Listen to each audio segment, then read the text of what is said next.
नगर निगम election news sponsored by Ratan jewellers, Indira market, Mandi. शुभ अवसर के लिए शुद्ध सोने के आभूषण।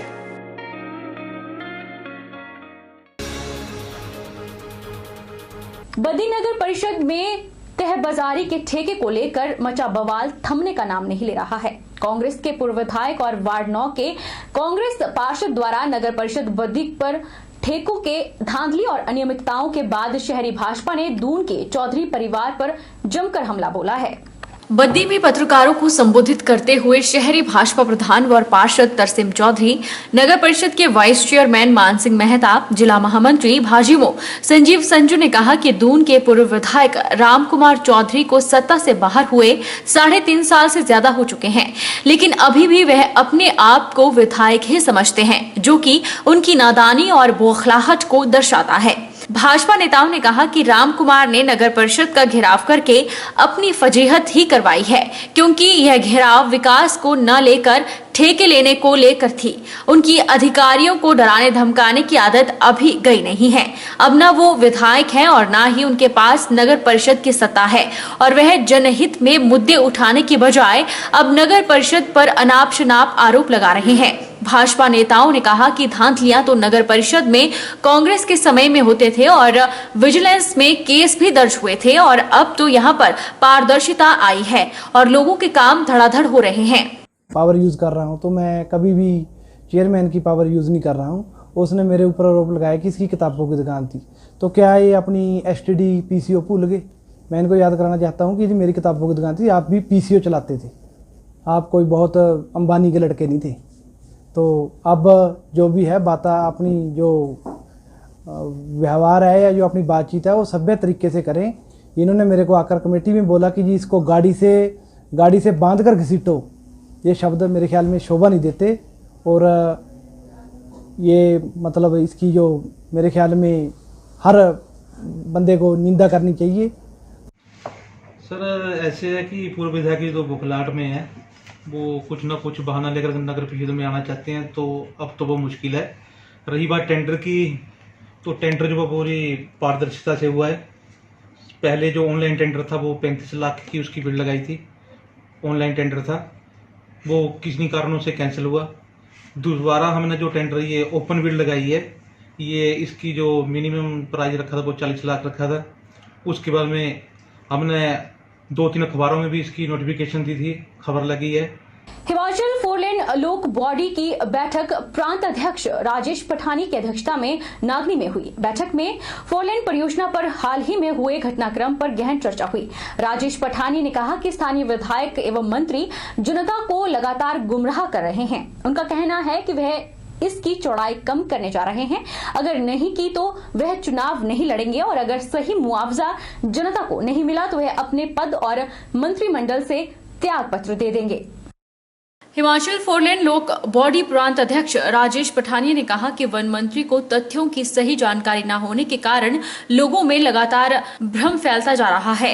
जब सड़क की चौड़ाई वाली बात प्रशासन से जानना चाहिए तो उनका कहना है कि हमें नहीं पता कि यह कैसे होगा, क्योंकि वह 2 बार अवार्ड कर चुके हैं और अवार्ड एक्सेप्ट भी हो चुके हैं। अब कौन सच बोल रहा है, इस बारे में जनता भ्रमित है। जब भी लोग वन मंत्री से इस विषय पर चर्चा करने गए तो उन्होंने सीधी बात न करते हुए हमेशा धमकाने का काम किया और लोगों की आवाज को दबाने का प्रयास किया। लेकिन लोक बॉडी वक्त आने पर अपनी आवाज उठाएगी और अपने हक के लिए कुछ भी करेगी।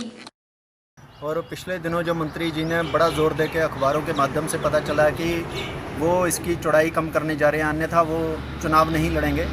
और हमने जब प्रशासन से इसकी पुख्ता जानकारी लेनी चाहिए तो उन्होंने कहा कि ये अभी अवार्ड हो चुके हैं, तो अभी ये मुश्किल है। मंत्री जी चाहें तो गडकरी जी से मिलकर करवा सकते हैं, पर इससे जो है कि एक भ्रामक स्थिति जो है वो 4 लेन प्रभावितों के अंदर बनी हुई है, क्योंकि लगातार जो हमारे प्रशासन है और हमारा जो राजनीतिक नेतृत्व है वो हमें भ्रमित करता जा रहा है।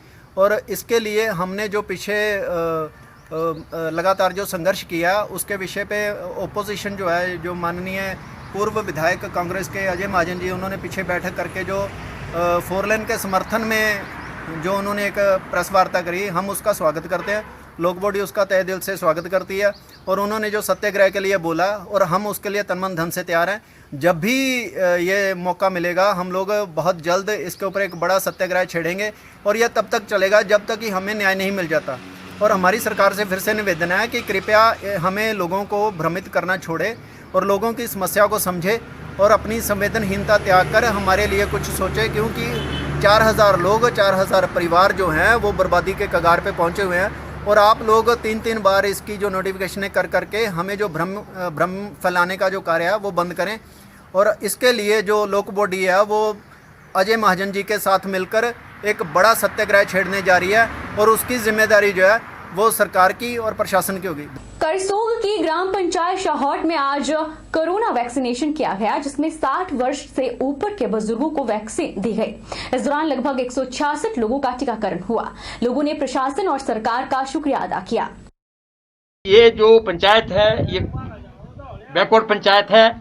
यहाँ उप स्वास्थ्य केंद्र है जहाँ की अभी कोई भी कर्मचारी यहाँ पर डिप्लॉयड नहीं है।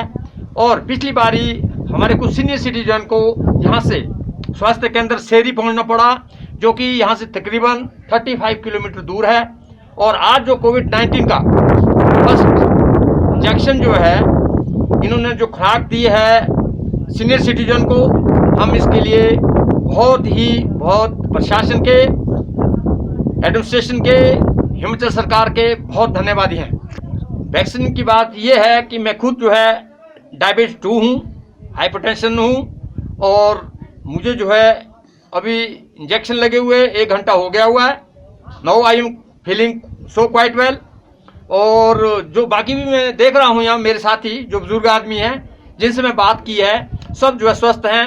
और साथ ही जो भी आशा वर्कर हैं और जो भी मेडिसिन 3 टाइप की मेडिसिन ये दे रहे हैं। नंबर 1 एलर्जी, नंबर 2 पेन अगर पेन होता है, और नंबर 3 अगर फीवर जो है महसूस होता है तो वो भी यहाँ जो है मिल रहा है। जिस तरीके से आज की डेट में लोग अफवाह फैला रहे हैं कि वैक्सीनेशन से फीवर आ रहा है या फिर दूसरी कोई घटना घट रही है, तो आप अपने माध्यम से लोगों को संदेश देना चाह रहे हैं जिस तरीके से आपने वैक्सीन अपना लगा दिया है, वैक्सीनेशन करवा दिया हुआ है?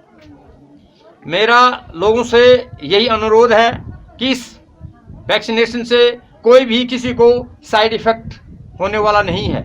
आज ये वैक्सीनेशन हमारे भारतवर्ष में जो है सीनियर सिटीजन्स, आम जनता को लग चुके हैं। बहरहाल बुलेटिन में इतना ही। आप देखते रहिए HP 24/7।